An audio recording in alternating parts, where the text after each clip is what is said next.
Hi, I'd like to welcome you to today's webinar, New Models of Service Level and Vendor Management. Are you ready to take the paradigm shift into outsourcing relationships? My name is David Goodstein, and I'm a webinar coordinator for the Outsourcing Institute. It's our pleasure to be the co-host of today's event with Cisco.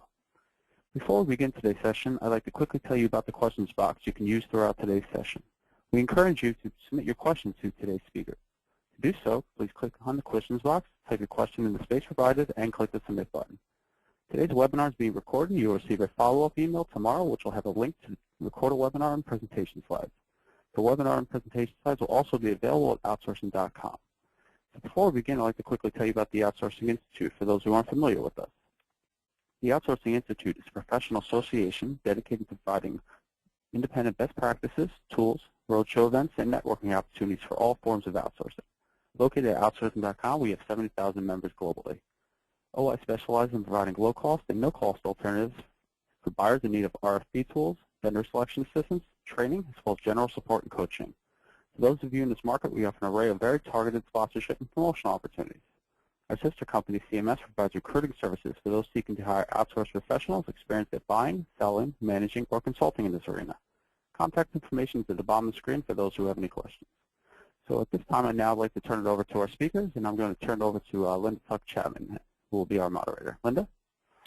Thank you very much, David, and welcome to the webinar, everyone. Today will be a real pleasure to have a discussion. Again, it'll be our third discussion with Jim McDonnell from Cisco. And Jim is probably one of the most knowledgeable professionals that I've ever met in this area. So let me tell you a little bit about him. He's the general manager of the Services Integration Technology Group at Cisco, and he's really an industry leader, as I said. But I also think what's really fascinating about him is his entrepreneurial spirit, and he has 4 early career startups. Jim rejoined Cisco as part of their acquisition of SolveDirect, where he served as President of Americas and Chief Product Officer. And if you're not familiar with SolveDirect, it was a 2012 Gartner Cloud Services Brokerage cool vendor and the leading business process network for multi-sourced IT services. Before SolveDirect, Jim consolidated all software teams within Cisco Services to lead a new smart services technology group, growing the business to over $500 million in just 3 years, and forming an architecturally unified portfolio of cloud products. So if you need to know anything about cloud services, Jim would be happy to help you there as well. He's also held senior IT positions at Avaya and Openware. So today, Jim is going to share with us his next generation of collaborative support, how Cisco helps companies orchestrate their multi-source landscape. And our focus for today's webinar, as David said, is new models of service level and vendor management, a very hot topic. So Jim, over to you. If you could talk to us about, sorry, I just clicked on the wrong button. If you could talk to us about what you're seeing in terms of the hyper-distributed nature of today's world, that would be much appreciated. Sure, Linda. Thanks so much, and it's a pleasure to be here. Welcome everybody to this webinar. So, you know, what we see among the customers that we're talking to is they're dealing with a complexity that is really unprecedented today, just based on the fact that it really, things are becoming way more distributed today than they were just a few years ago. The explosion in the amount of data coming from connected devices or bring your own device in the enterprise, the increasing integral nature of the process in managing that complexity. And we'll talk about that today from the point of view of sort of multi-source services, where probably it's most important, we see in the industry, to ensure that you have a coordinated process among what is a growing ecosystem of providers that you need to work with. But processes, again, we find as increasingly important and increasingly distributed. And then finally, just the expectation of the user is being informed by, you know, the consumerization of IT and their experience on smart devices and so forth. So these things together sort of create this hyper-connected world. And again, as we look at the outsourced industry and what's happening in multi-sourcing in that space, there's really nowhere else in the industry that these trends are more apparent and more important in terms of kind of framing the you know, how we can manage that from an enterprise perspective. So I'm very, very interested in some of your data here. So this big messy data comment is really relevant. So you've got 50 billion connected devices by 2020. So could you talk a little bit about what's actually happening in terms of the organizations themselves? You talked about bring your own device, but what other things are you seeing inside of corporations? Yeah, so with the Internet of Things, more and more companies are taking devices that were previously disconnected and connecting them onto the network, and that's creating a tremendous amount of value. Cisco estimates that at about $19 trillion of economic value over the next 10 years. We see that in areas like oil refineries, which have tens of thousands of sensors now that can really optimize productivity as well as ensure safety and so forth. We see that in retail, where there's a very large number of sensors and a connection into smart devices that provide retailers an ability to really maximize the customer experience and make sure that they're serving their customers in a way that before they could connect to all these devices really not possible before. So many industries where we see the growing number of devices creating value, but also, as we'll talk about, creating a challenge in terms of how you deal with the support complexity. So I love that term, Internet of Things. For people who are less familiar or not entirely sure they know what that means, could you just describe what's your view of Internet of Things means? Sure. It's when devices that were previously not connected, are now getting connected onto the network. So it could be, in your home, something like a Nest thermostat, so a smart thermostat that can talk to the cloud, and you can control from your iPhone, for example, and it can learn, how you live and how to kind of manage, heating and air conditioning suitable to your lifestyle, basically. Right, so everywhere from consumer in the home all the way through very, very large, as I said, industrial-grade applications where we see tens or hundreds of thousands of sensors going into things like oil refineries. And from these sensors, then, they can, create a much different value-add experience in terms of, how you kind of manage these what were dumb devices that are now becoming smart and put onto the network. Well, and what I also like is your comment about the expectation of users. So people are very, very tech savvy in terms of looking at simple applications that have taken a tremendous amount of effort to make them look simple. So I think that conflict between such complexity and things being so difficult to manage and the expectations of people that everything's going to be simple and look easy to them is a very, very interesting observation. So let's move on to the next slide. Yeah, so how does this really impact, outsourced services? So as we kind of look through the migration of how the outsourced industry has developed over the years, it started with the, what we often fondly call the my mess for less, paradigm, where it was maybe an off-balance sheet move, large, maybe 5 or 10-year contracts for big companies. These could be billions of dollars. Very large and complex contracts. And what I think most people have come to realize is that model, it held a lot of promise, and the value has been under-realized. So, there's an accelerated shift to multi-sourcing. In fact, I just saw some data the other day that suggests that the growth in multi-sourcing between 2013 and 2014 was 73% year over year. So there's an accelerated move on the part of enterprise organizations to really move to a model where they can work with best-of-breed providers that can help them in, particularly technology areas or geographies or whatever the case may be, but breaking up these very, very large contracts into smaller, shorter duration contracts with a much larger number of providers. Ultimately, where we see things going is in kind of an inevitable move to an ecosystem model where all providers and all of the buy-side IT organizations are interconnected and can work together seamlessly, not only from sort of party A to party B, but then as you need to get multiple parties to collaborate to help solve the problem you're trying to address or implement the change requests you might have or what have you. And so we see the industry really evolving to this ecosystem model where all parties are interconnected. There's a high degree of cooperation and transparency, faster time to value, and frankly more investment than going into innovation and away from just pure service delivery. And we'll share a little bit about Cisco's own experience in this regard as it's moved to this kind of model. But we do think that the industry, which is already shifting to multi-sourcing, the next phase will be this ecosystem kind of a model. One thing I like about the way you've depicted this is with the green line running in behind all the different phases. It's very clear to me that these are not phases that have come and then they end and you move on to the next one, because looking at cost reduction and CapEx and et cetera, those things are still relevant in today's environment. So what do you think, though, is causing the rise of multi-sourcing, Jim? What really precipitated that change? Well, I think the reality was, as much as it was nice to think that one company could do it all, I think the reality has set in that that's not really the case. Particularly, as we were describing in the prior slide, the tremendous complexity, the accelerating complexity. So, maybe 10 or 15 years ago, when you outsourced all of your IT operations, for example, that was perhaps feasible to contemplate one vendor being able to deal with all that.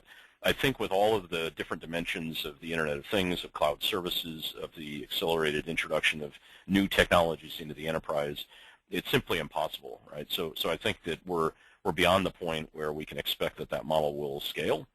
And really the only way to kind of address that is to begin to kind of break that into pieces and work with vendors who can support you optimally in the different areas that you require. To your point, the base drivers are still the same, cost-effective, high-quality service. All those things are still true. It's just the model that is being considered now. Well, that concept of my mess for less it definitely has to be behind us, because it seems to me that in the environment that we're in today, with just before we even really get into ecosystem management and business better service delivery through service delivery cooperation, it seems to me that even in the multi-sourcing world, that you really do need to have much better handle on the existing processes that you have, so that as you go into these new relationships, you can do a much better job of making sure that they work. So Exactly. Do you think that that's occurring, or is that part of the challenge that we're seeing sort of in the evolution? It's very much part of the challenge. I think, and that's why, as as we're highlighting, the number one issue that enterprises are trying to grapple with as they consider this complexity is process, because it is really, and it's no longer the process within the enterprise; it's the process that spans multiple enterprises. So yeah, I think that's at the cornerstone, and getting that right is a key part of what every enterprise needs to consider, not only in terms of their overall operations, but in particular as they look at multi-sourcing.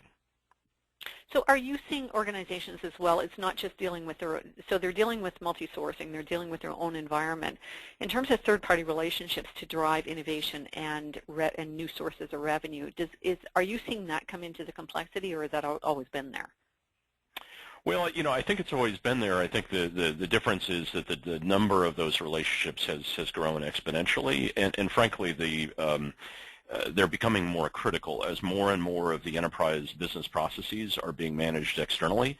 It's more and more critical that there's adequate oversight and control and management over those far wide-flung processes that are now being run by other organizations, and in many cases, as we'll talk about later, by multiple organizations, not just one provider, but multiple that need to collaborate to solve a given problem or implement a given process.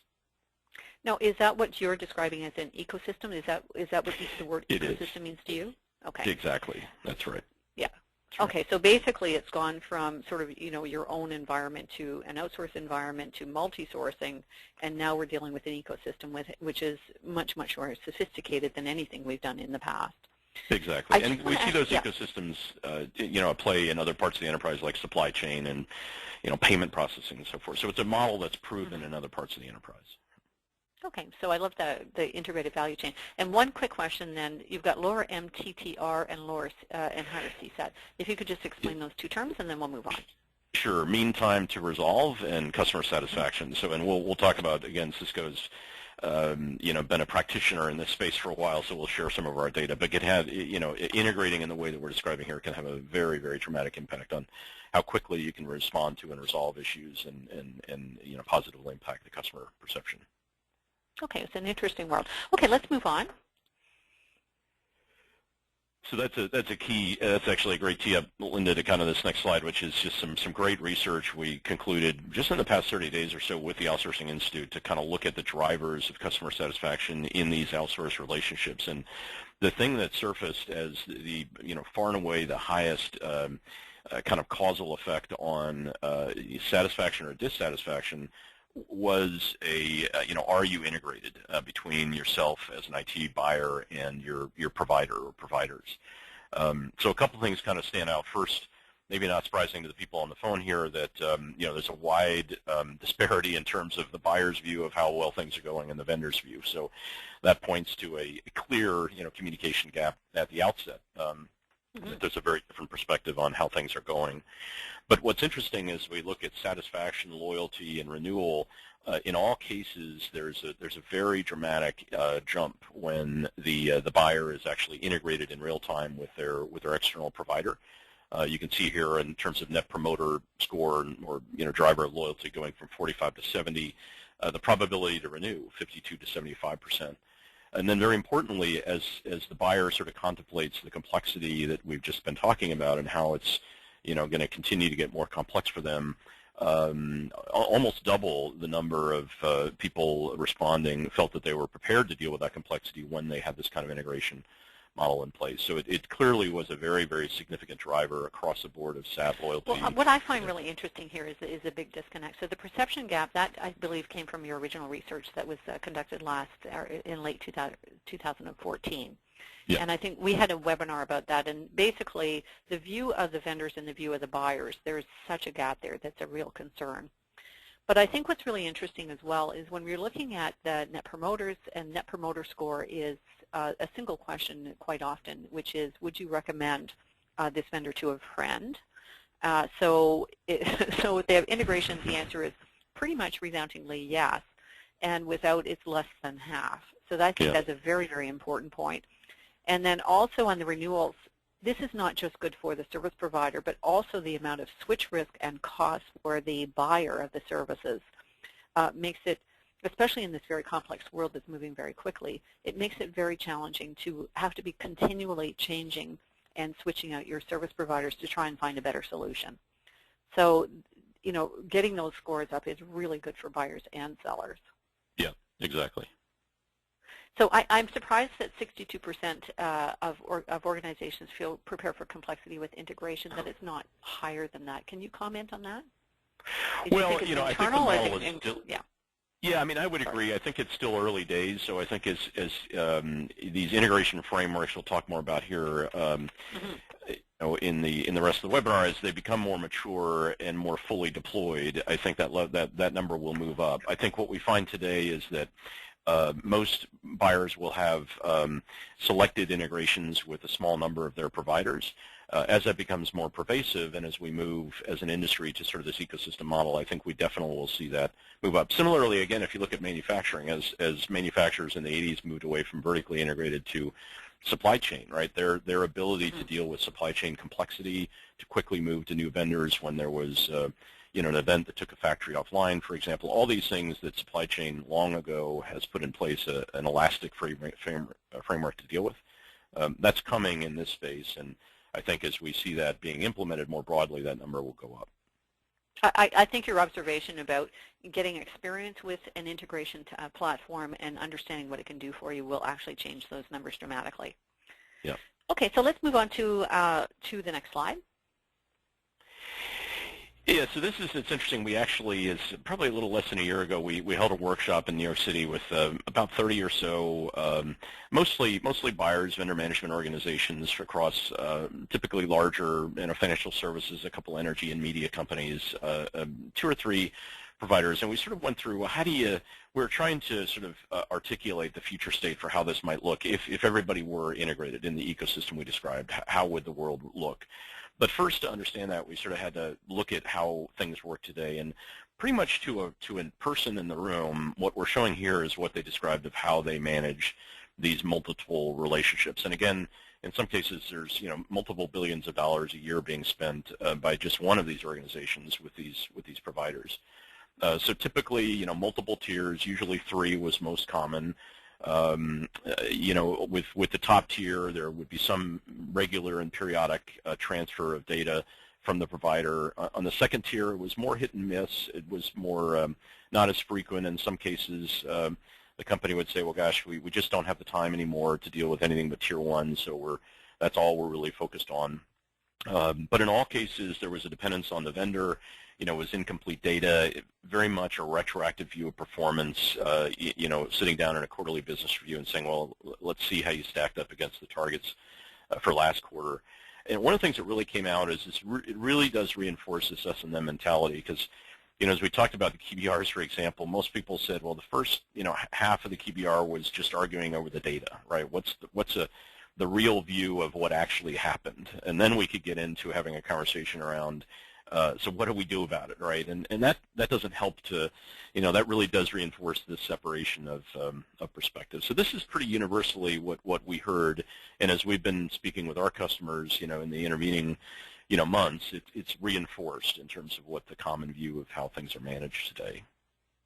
This is absolutely accurate. I focus on third-party management and outsourcing governance in my practice. And this would be very, very characteristic. So really when we're looking at the tiers, we're looking at usually the strategic importance or the criticality to the business. And so being able to spend the time and effort on the tier ones is at times been a struggle. And then there's kind of everybody else. There's quite a lot of unevenness in terms of the tools that people have and their ability to even strike the right balance in terms of who do they manage and why. Yeah, and I think, Linda, one of the things we find is that, there's often, hidden away there in these tier 3 vendors, some very, very important vendors. I mean, they may be small in dollar volume, but their impact on the business could be quite critical. They could have very significant risk or compliance issues, right? So it's not, obviously there's a reason why you stratify your vendors just to allow the focus of resources, but it's no longer probably as simple to do and ensure that you're still conforming to the compliance requirements you might need to have meet or, frankly, provide the best business outcome for your constituents internally. Yes, and so I was looking at some data over the weekend, and the number of breaches, even information security breaches caused by a third party, is quite a staggering number. So it's almost half of the breaches are directly attributable to a third party. And, so Linda, one other data point on that might be interesting is that it's not just the third party, but the third party's third party, right? It's the outsourcer's outsourcer. So I'm working with an outsourcer. I didn't even know they've subcontracted, and lo and behold, that subcontractor has now, caused it. So yeah, exactly. It's just it's scary. Well, not only is it scary, but it actually is inadequate if you're in a highly regulated industry. You can't operate like this any longer.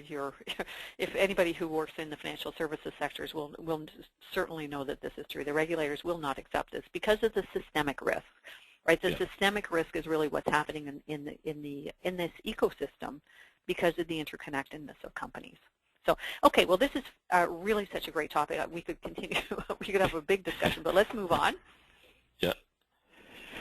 So the other aspect of this, Linda, that's interesting is just, and again, this came out in the discussion we had in the workshop in New York City and really resonated with both buyer and provider. But there's really this wall that exists between the two. Ultimately, most buyers, if not all buyers, are focused on business outcomes. What are they really trying to accomplish and the value they create for the business, usually articulated, in a set of SLAs that map to that and help to ensure the right, balance of services and the cost being spent on those services is mapped to, what the business needs, and then ultimately, usually a set of OLAs negotiated with the individual providers.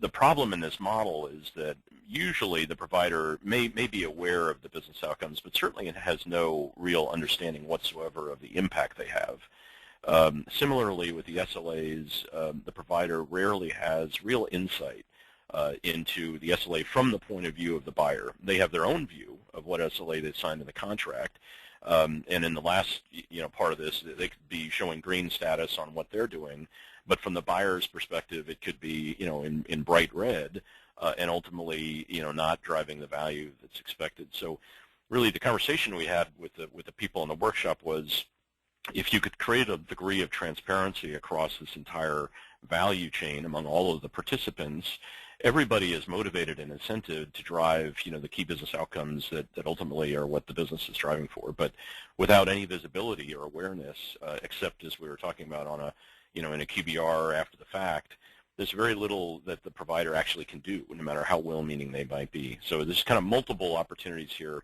as we state in the slide, for miscommunication across the board. Well, and that's what they call the watermelon effect, right? Green on the outside, red on the end. That's right. I love that term. Yeah. Absolutely. So, and also, I mean, this is difficult enough to do with a single service provider, is to get it right, that your OLAs are well lined up with your SLAs, are well lined up with your business outcomes. Can you talk just a little bit about what happens when you add multiple service providers into a complex ecosystem? Yeah, absolutely. I mean, that's, again, we see about 34% or so of all incidents, for example, that go to an outsourcer are in turn escalated to another third party. That could be, in Cisco's case, for example, we work with a lot of outsource providers who do the level 1, level 2 support, but when they need to get a part or they need level 3 support, they'll escalate the case to Cisco's Technical Assistance Center.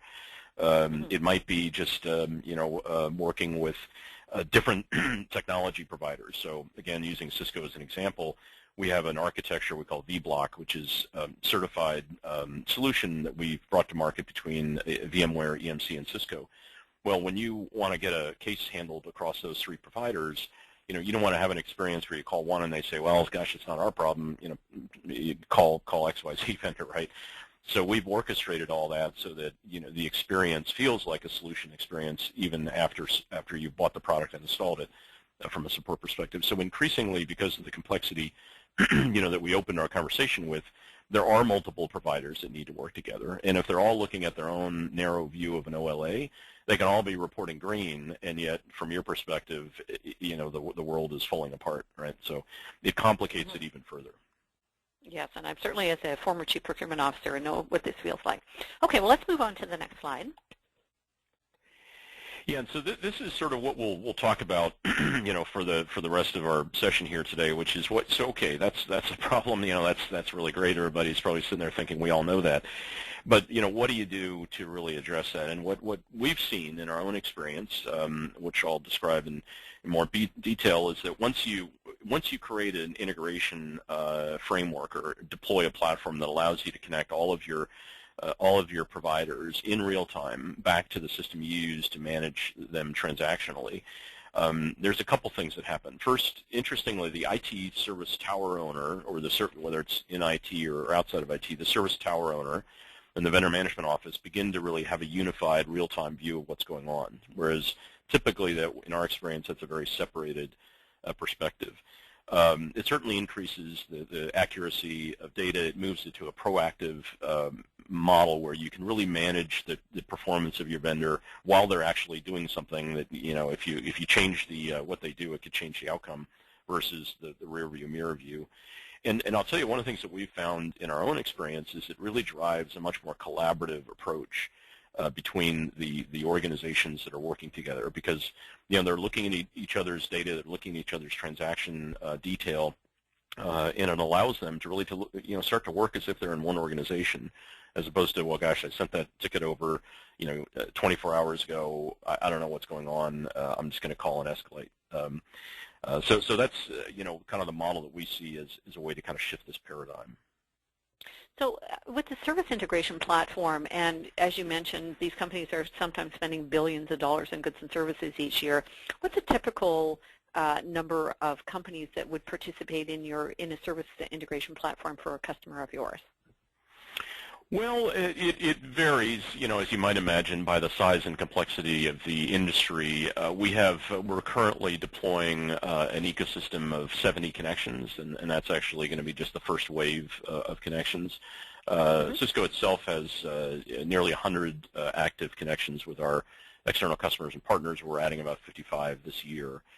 So, as I'm sure the folks on the phone will recognize, I mean, there could be, you might easily have hundreds of external parties you work with. We believe ultimately you'll want most of them to be integrated in this way.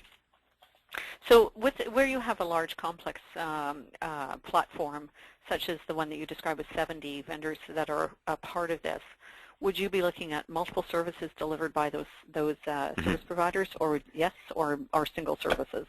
No, absolutely, all over the map in terms of services. And by the way, again, not just traditional IT, but OT. So in that case, we're actually bringing some of the operational technology, the people that are doing facilities work, or actually in some cases in the oil and gas sector, we've got the refinery operations now, the support process for that being integrated, the vendors that do that. So it really is a broad spectrum. Any third party where you have a transactional kind of integration or relationship with can be onboarded. And again, as we'll talk about, the architecture allows you to to just create one connection and then have everybody else connect to the platform, right? So it's a much more scalable way of sort of getting all parties connected. So it sounds to me that rather than adding people to this, adding technology allows you to really to amplify the capabilities of your people to manage outcomes. Exactly. Linda, one of the things we didn't talk about is, all that complexity. The vendor management function is probably not getting massive amounts of new budget to deal with it, right? I mean, so by and large, we find that you have a fixed budget and you have to deal with the complexity with that fixed budget. And really, the only way to do that is through investment in technology. This has been proven in so many other areas. Right. Okay, so let's move on. This is, I think we're sort of hitting the mark here in terms of what the benefits are and what it means to companies to be able to see what's actually happening when they have a service outage or have an opportunity to improve. Right, right. Yeah, so just briefly, this is sort of the visualization of what the ecosystem would look like. It's every consumer of these external outsourced services and all of the providers interconnected, and really the ability to kind of automate the process, improve the communication, drive faster time to resolution. And then, as we'll describe in a little more detail, it's actually a new capability we've just recently released around active SLA management. It really brings a new paradigm for how you think about SLAs and all that we're talking about at the outset around the red, yellow, green, and the watermelon effect. You can begin to kind of move away from that as you integrate in this kind of a manner. So I see how you can exponentially manage complexity. Without a doubt, the complexity exists, but the ability to manage it in the absence of technology, you would never be able to hire that big an army, and nor would you be effective anyways, because they have to talk to each other as opposed to look within a single system. So can you talk a little bit about the benefits of a single source of truth when there's an issue? Yeah, maybe we can move on to the next slide, and we've got a little data to share.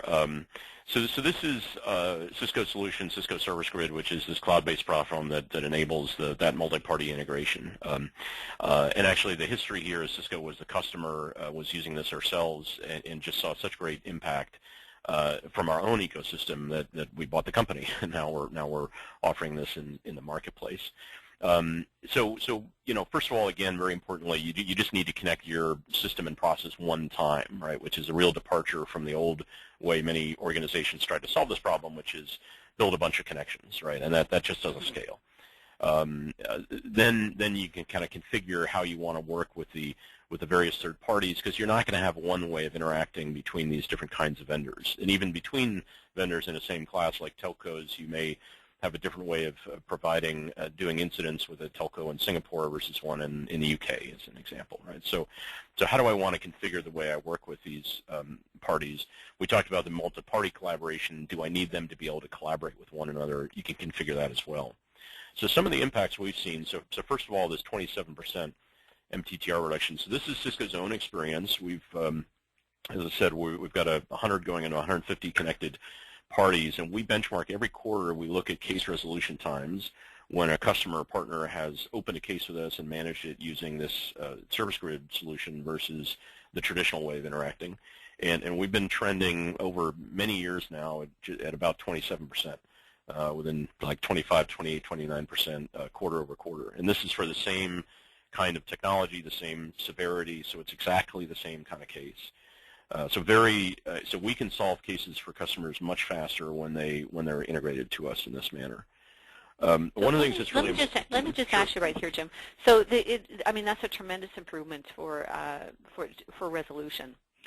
But what about the outliers? Are you finding that the outliers where sometimes it's been taking days or even weeks to solve a problem, are those outliers reducing in number or reducing in the time to resolve? Yeah, both. In fact, the impact there is even more dramatic because, in fact, we actually report this on a customer-by-customer basis, and we have some customers where the mean time to resolve reduction is 60% or more. That tends to be customers that are very sophisticated. They're very sophisticated network engineers and network operations center. By the time they contact Cisco, they've done a lot to troubleshoot and diagnose this problem. You know, they're not just calling us when they're experiencing a problem the first time they see it. So in that instance, the reduction in time to troubleshoot and diagnose is dramatic, right? Because the Cisco engineer now is going right to trying to solve the problem versus what we used to do, which is, okay, tell me what you've done. Send me that file. Send me this file. Give me the configuration of the device. All that goes away, and now you've got two, very talented network engineers talking to each other from exactly the same, point of view. He can see. In the Cisco TAC, we can see what the customer engineer has done.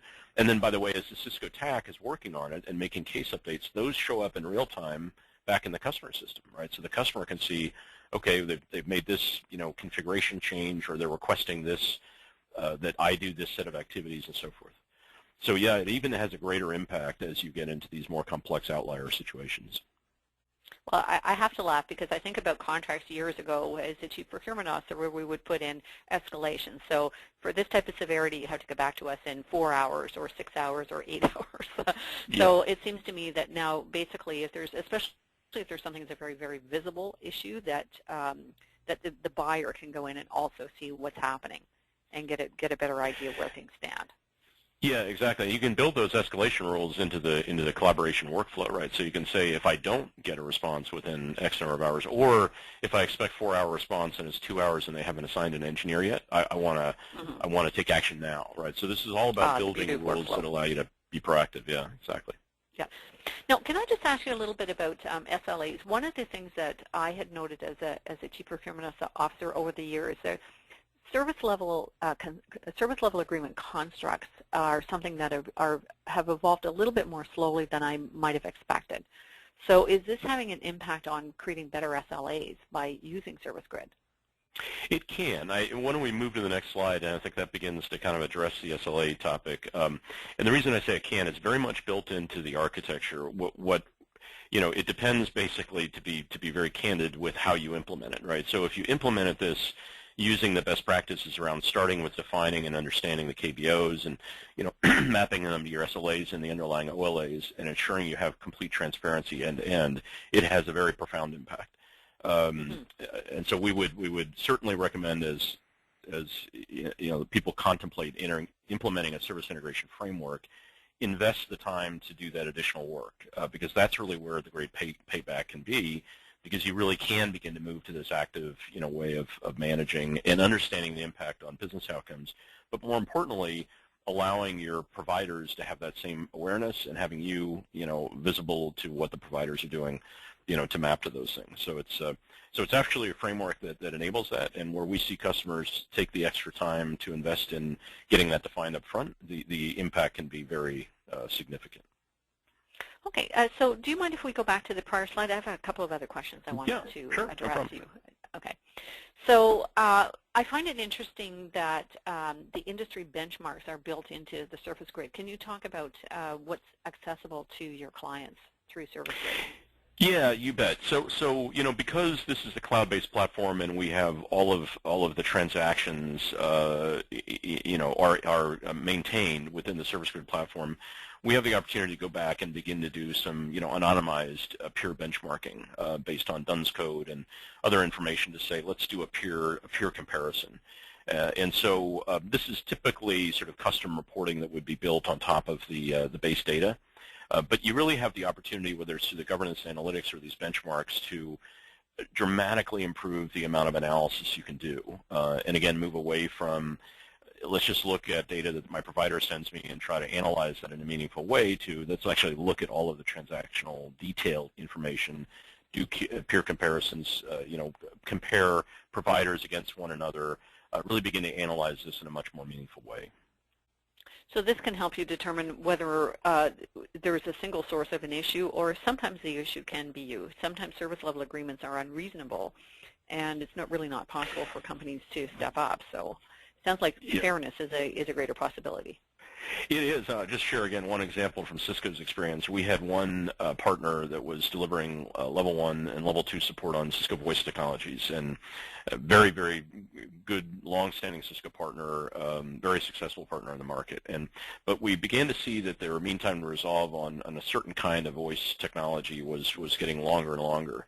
And so we began to really analyze, because we had all the case detail, we began to kind of dig into that, and we saw that they were skipping, they had skipped a troubleshooting step that they previously used to do, and that was causing them more time to try to solve problems. So we were able to go back with them in a collaborative way, before this became a critical issue, and sit down and say, hey, look, we've been looking at how you're managing these through your resolution. There's something you can do to improve your ability to get back to better mean time to resolve. So, because there's this transparency, you really can begin having much more collaborative analysis and drive, better outcomes together. Well, and I think one thing that's extremely positive about that is it assumes that all parties are there to do the right thing, which of course they are. Yes. And somehow or other, in certain types of relationships, it doesn't feel that way. It does feel more like simply a commercial relationship for a critical service. Those two things, it's kind of an oxymoron that you think that you can have a transactional relationship with a critical provider. Exactly. Can't agree more. So, yeah. So talk a little bit about the 78% faster deployment. What does that mean? Excuse me. Yeah. So that's compared against building point-to-point interfaces, and actually we've had some customers that report as much as 90% faster time to deploy. Just again, a little bit of an experience from Cisco's perspective. The way we first got introduced to this solution is we had a big partner. It was actually the partner I was just talking about that was doing voice cases, and we had signed a contract saying we would connect our systems together. And it took us about 9 months. Well, it took us probably 18 months to get the project going. It took us about 9 months and nearly $1 million to build. It wasn't a very flexible solution. Ultimately, actually, we had to spend a fair amount of money just to upgrade it when they changed their system. And then we got introduced to this product, and they said, well, let's give it a whirl. Let's see if you can bring another partner on, similarly large and complex. And they did it in about. And do you have another $1 million? Yes. No. Yeah. Right. Yeah. Didn't have another $1 million, unfortunately. Right. Getting that first $1 million was pretty hard. So they did it as actually I think about 7 weeks and $90,000, and so we bought the product, and now, as I said, of 100 going on, many hundreds. So basically, because of the architecture, you can much more rapidly build out this ecosystem and onboard many more of your providers, or if you're a provider, your customers. It works both ways. Than you would by trying to solve this problem yourself using integration technology. So you went from $1 million and 18 months to $90,000 in 90 days. Yep. Is that what I heard you say? That's it. Yeah, awesome. I think it was seven weeks and 90,000. Wow. So that proved it for us. So we've, as I said, we bought it, and now we're onboarding at a very rapid rate now, about 4 or 5 a month. So Jim, now you're a technology company. Would this be a similar experience that your clients could enjoy, or is it because you're just so darn good? No. I wouldn't claim that we were very good at service integration at all. We had a lot to learn. So no, I think what's really important is a couple things. One is that you have the intent to create a collaborative relationship. I think as we're talking about, you can implement service integration and get very little benefit from it if you don't move the relationship, if it isn't already, if you don't use it as a way to move to a collaborative model. So in Cisco's case, we had a very ambitious program to create collaborative support with all of our partners, and so the business was very much aligned to what we're trying to accomplish. I think the other thing is you need to invest in process, right? So when we do an integration, it's typically 80% of the time is focused on mapping the business rules, and 20% is on connecting the systems. The connecting the systems really right now is very straightforward. It's more, okay, let's walk through the different scenarios that you need to contemplate in working with this vendor. What happens when you send a severity 2 and they downgrade it to a severity 3? What do you want to have happen? And you bring the partner together in the room or over the phone, and you walk through all of this, right? So the focus here is on deepening the collaboration and the kind of business process, the collaborative business process versus I've got Remedy, they got ServiceNow, we're just tying them together, right? That itself, frankly, creates very little value. So basically, it would seem that the more experience you have, the better you'll be at this, and really the more refined business rules that you bring into the system. Exactly. And you learn. I mean, what we recommend is start with a couple, once you've got the process really mapped out and figured out, and, so this is exactly what Cisco did. We, started with a few. We began to kind of open it up wider and wider. Then once you feel confident, just open the floodgates and, go crazy. Okay, and one last question on this slide. So you've got 7 Sure. times the number of updates. Does this mean the number of times that the system is being updated during an issue? Exactly. Yeah, and this is the key driver of customer satisfaction, because there's nothing more frustrating than I called IT.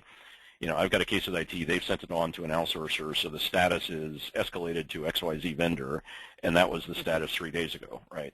Versus it was escalated, they've assigned an engineer, they're recreating this in the lab, So if you as the originator can really see, hey, this is being worked, maybe I'm unhappy with how timely the resolution is, but Cisco's own data in looking at customer satisfaction for our own cases is when the level of communication goes up, satisfaction, irrespective of how long it takes to resolve, goes up dramatically, right? So this is all about, real-time communication and awareness and impacting the ultimate consumer, who's the person that, opened the case and wants to see what's going on.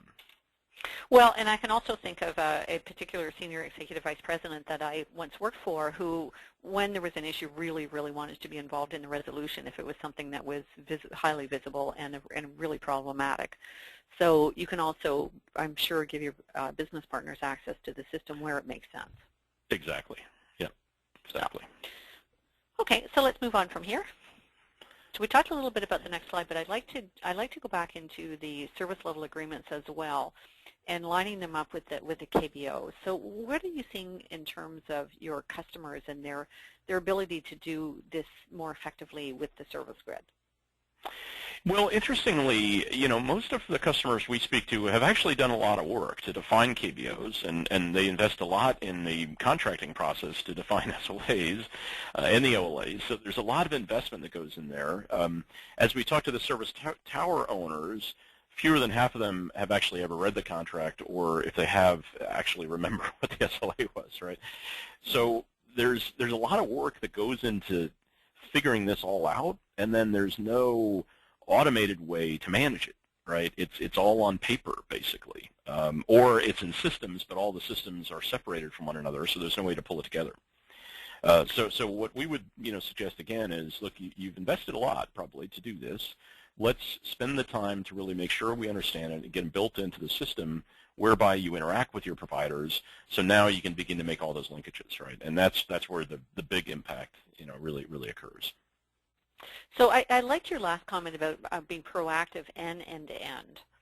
So the proactivity is, I can see the react in terms of there's an issue and you're able to get into the system and see what's happening. Can you talk about why you're calling this more proactive?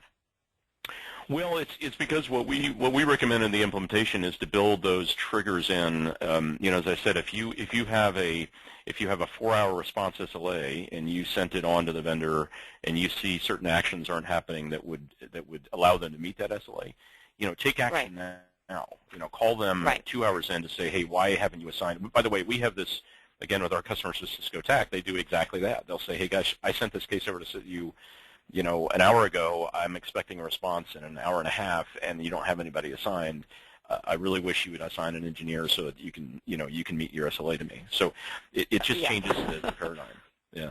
Okay, changes the dynamic. Okay, well, let's move on to the actual SLA management and the dashboard.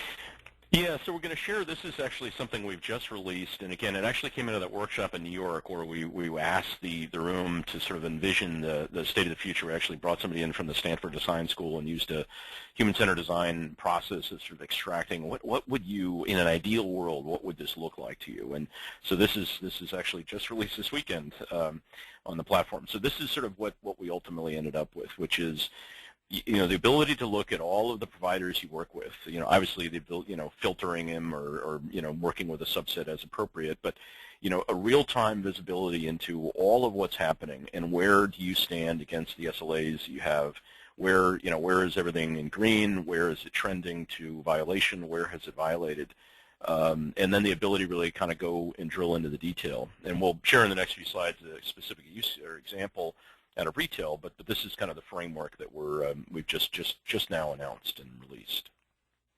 I mean, it's very visually pleasing. So back to your comment about the expectations of users, that the consumer experience comes into their work life.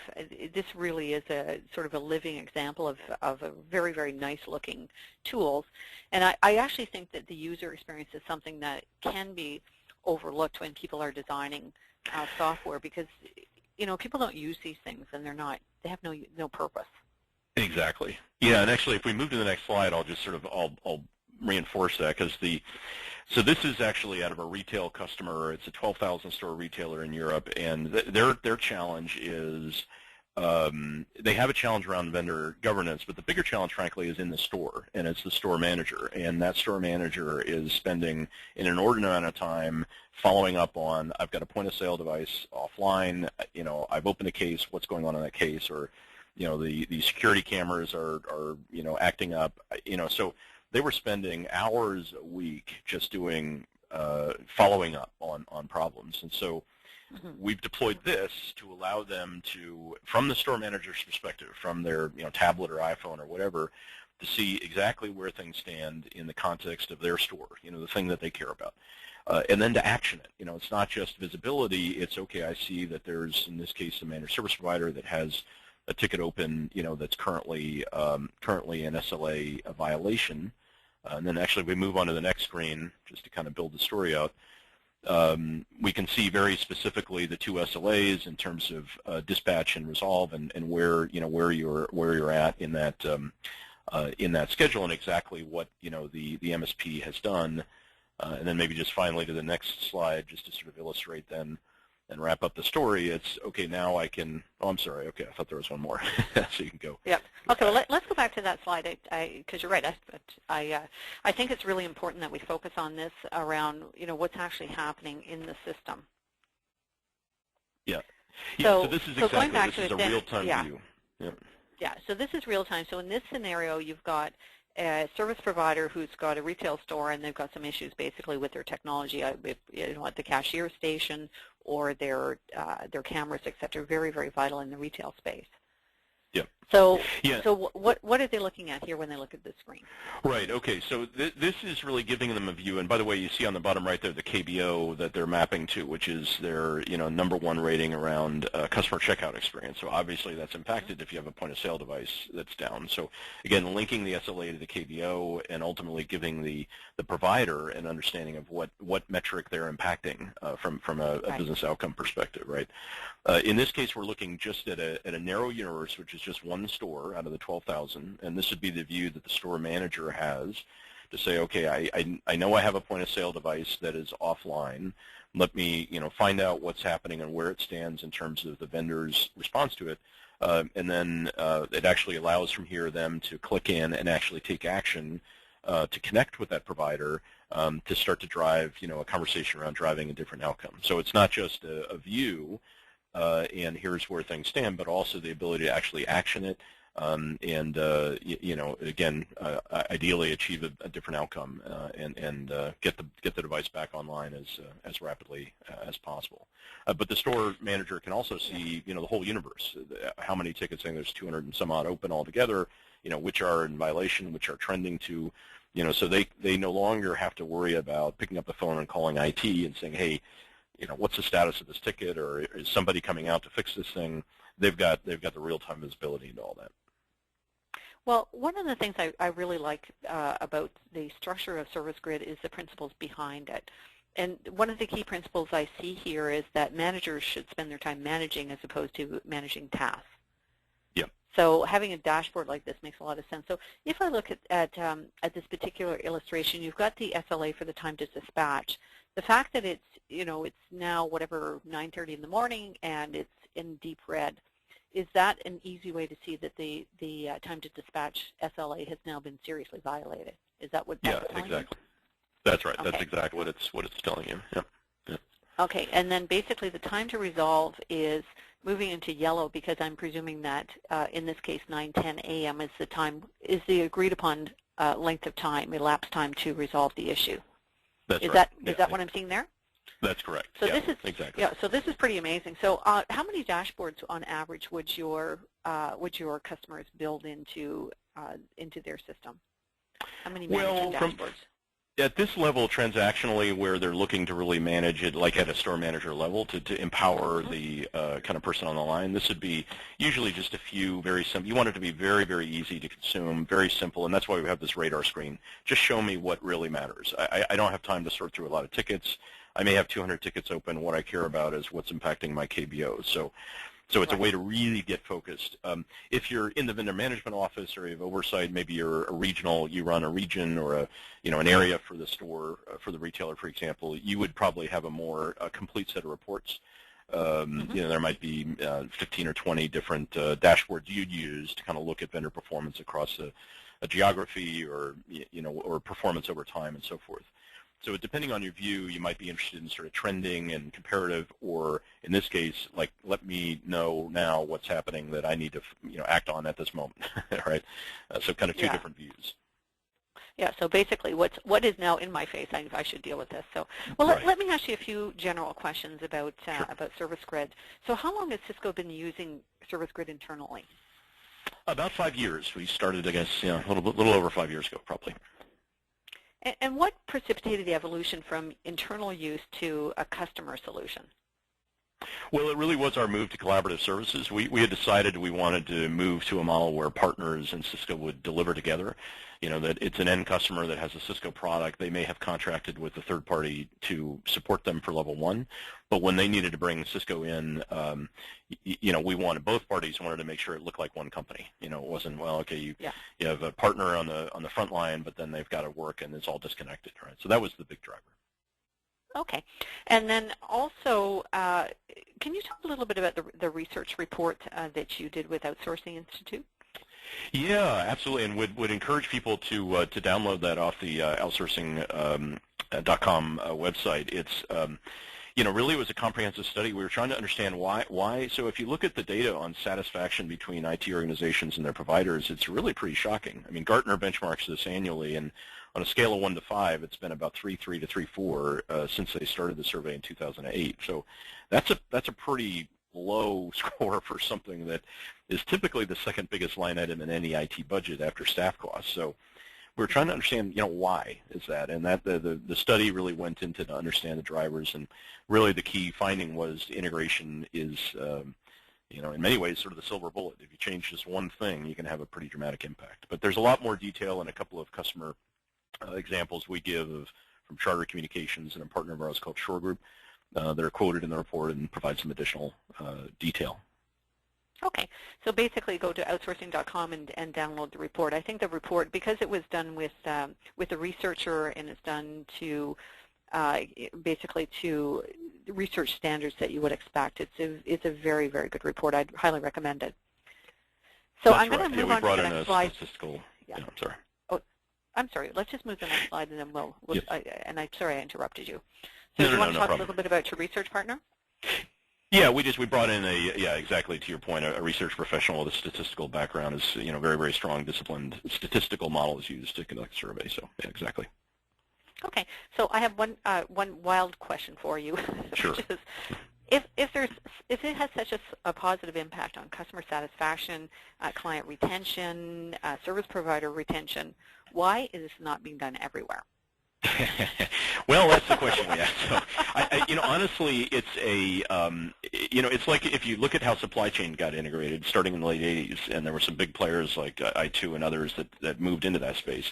It took a while before. Now it's the norm. Now nobody would contemplate, no matter how small a manufacturer, you would never contemplate, picking up the phone and calling your provider in China or wherever it might be and say, I need 10 more chips. I mean, that long ago it's become sort of the norm. So it'll get there. We know it'll get there because the data proves it's just so dramatic an impact. But I think like any big change, it just takes people to understand and absorb.